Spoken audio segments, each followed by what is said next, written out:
સહકારી ક્ષેત્રની સંસ્થા ઇફકોની ચૂંટણી ગઈકાલથી વધુ ચર્ચામાં આવી છે। ગુજરાત ભાજપના બળવાખોર જયેશ રાદડિયા જીતી જતા અને પાટીલનું નાક કપાતા આ વિવાદ હવે વધુ વકર્યો છે। ત્યારે આ મામલે કોંગ્રેસ પ્રદેશ મહામંત્રી સંદીપ માંગરોલાએ એક નિવેદન આપતા જણાવ્યું છે કે ભાજપના ચાવવાના અને બતાવવાના દાંત જુદા છે। સમગ્ર ઘટનાને સખત શબ્દોમાં વખોડી કાઢી સહકારી ક્ષેત્રને પાયમાલ અને નબળું બનાવતા આ મેન્ડેટ પ્રથા અને સીઆર પાટીલ પર આકરા પ્રહારો તેઓએ કર્યા હતા। ઇફકોની ચૂંટણી ભારતની સૌથી મોટી સહકારી સંસ્થા કહેવાય છે।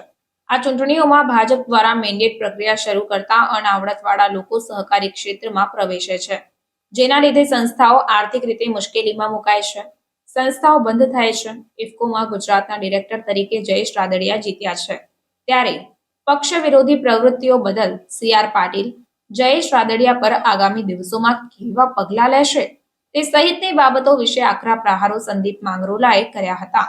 ઉપરાંત દક્ષિણ ગુજરાતની વાત કરતા જણાવ્યું હતું કે જ્યારથી સહકારી ક્ષેત્રોમાં નાના કાર્યકરોને દબાવી મેન્ડેટ પ્રથા અમલમાં લાવી છે, ત્યારથી સુરતની એપીએમસી શુગર અને સુમૂલ ડેરી સાથે ભરૂચની ગણેશ શુગર ફેક્ટરી હોય, દૂધધારા ડેરી હોય કે ધારીખેડા કે પછી ડિસ્ટ્રિક્ટ કોઓપરેટિવ બેંક હોય, સમગ્ર જગ્યાએ ભાજપ પ્રેરિત વ્યક્તિઓ તેમજ ધારાસભ્ય સહિતના હોદ્દા ધરાવતા લોકોને પાછલા દરવાજેથી એન્ટ્રી આપવામાં આવે છે અને એક વ્યક્તિ એક હોદ્દાનો છેદ ખુદ પાટીલ પોતાના વિસ્તારમાં જ ઉડાડી રહ્યા છે।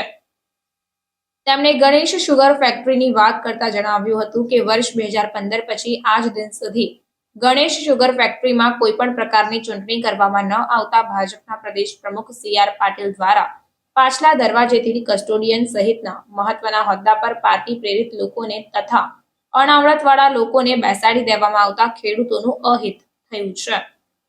સમગ્ર ગુજરાતમાં સહકારી ક્ષેત્રમાં રાજકારણ પ્રવેશતા સહકારી ક્ષેત્રને મૃતપ્રાય અવસ્થામાં જોવા મળેલ છે। સીઆર પાટીલની તાનાશાહીના કારણે સહકારી ક્ષેત્રે થતા આર્થિક ઉત્થાનને બદલે સંસ્થાઓ બંધ થતી જાય છે। સંસ્થાઓમાં પણ અનાવડતવાળા લોકોને બેસાડી દેવામાં આવતા સંસ્થાઓમાં થતા આર્થિક નુકસાનનો ગ્રાફ ઊંચો થતો જાય છે। સહકારી સંસ્થા સાથે જોડાયેલા લોકોની દ્રષ્ટિકોણ પણ બદલાયા છે। રાજકીય ઇશારાથી સમગ્રપણે ચાલી રહેલ સહકારી ક્ષેત્રોમાં લૂણો લાગ્યો છે। ખેડૂતોનો સહકારી સંસ્થાઓ પરથી વિશ્વાસ ઉઠતો જાય છે, જેનું મુખ્ય કારણ સહકારી સંસ્થાઓમાં પણ રાજકીય ઇશારાથી પાછલા દરવાજેથી અનાવડતવાળા લોકોને બેસાડી દેવામાં આવે છે, જેના કારણે સહકારી સંસ્થાઓમાં મૃત્યુ ઘટ વાગવાની સ્થિતિ સર્જાઈ છે। આ પ્રકારની ગુજરાતમાં અનેક સહકારી સંસ્થાઓ છે જે ગણી શકાય તેમ નથી।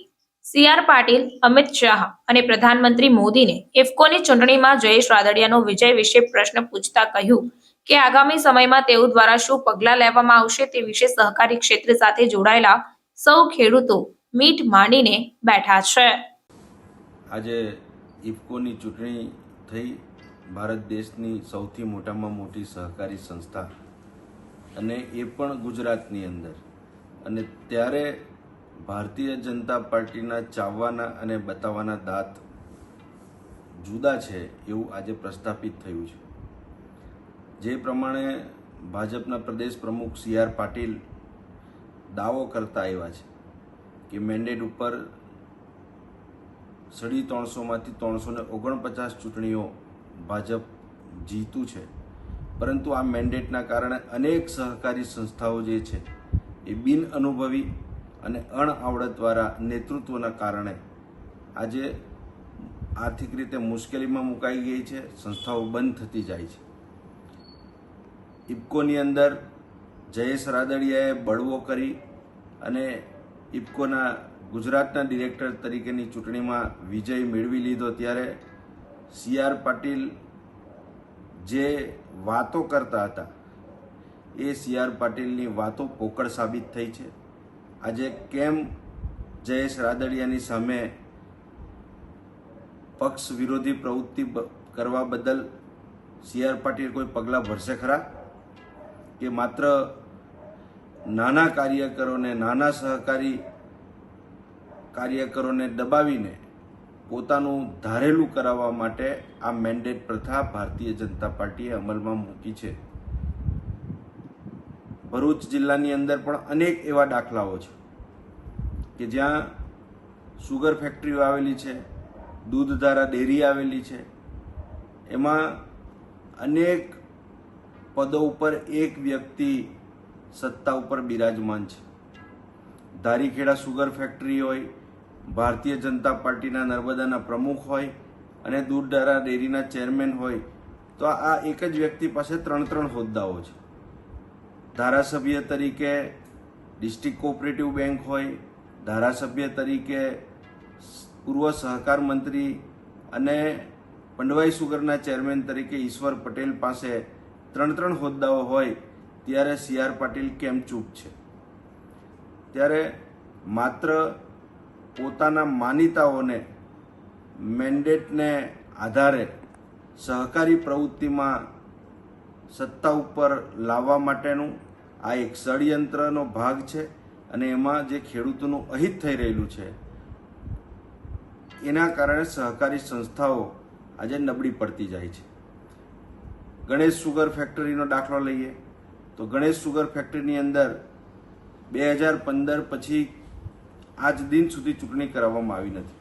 2019માં જ્યારે એની મુદત પૂર્ણ થતી હતી અને ત્યારે ચૂંટણી કરાવવાના બદલે પોતાના માનીતા લોકોને કે જેને કોઈ સહકારી ક્ષેત્ર સાથે લેવા દેવા નથી, ખેડૂતો સાથે લેવા દેવા નથી, એવા અણઆવડતવાળા લોકોને પાછલા દરવાજેથી ગણેશ સુગરના કસ્ટોડિયન તરીકે મૂકી દઈને આજે સહકારી સંસ્થાને ગળું ટૂંપાવી દેવાનું કામ આ CR પાટીલના હસ્તે થઈ રહેલું છે.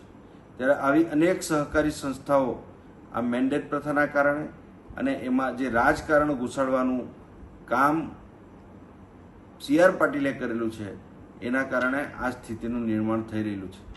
ત્યારે ગુજરાતના તમામ ખેડૂતો, તમામ સહકારી સંસ્થાઓની સાથે જોડાયેલા સભાસદો કે જેને સહકારી પ્રવૃત્તિની અંદર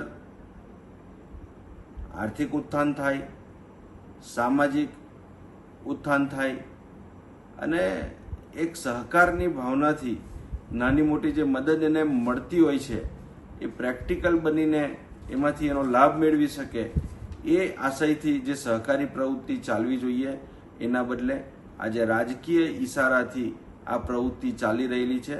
અને એના કારણે આ સહકારી પ્રવૃત્તિમાં મૃત્યુગંટ ટૂંક સમયની અંદર આ CR પાટીલના મેન્ડેટ પ્રથાને કારણે અનેક સંસ્થાઓમાં લાગી ચૂકેલો છે. એવા અનેક દાખલાઓ આપણે આપી શકીએ એમ છે. ત્યારે આજે પ્રશ્ન એ થાય છે, ફરી વખત હું દોહરાવું છું કે જયેશ રાદડિયા મેન્ડેટની વિરુદ્ધમાં આજે જ્યારે ઉમેદવારી કરી છે અને વિજય પણ થયા છે, ત્યારે CR પાટીલ અને અમિત શાહનું નાક કાપી નાખ્યું છે.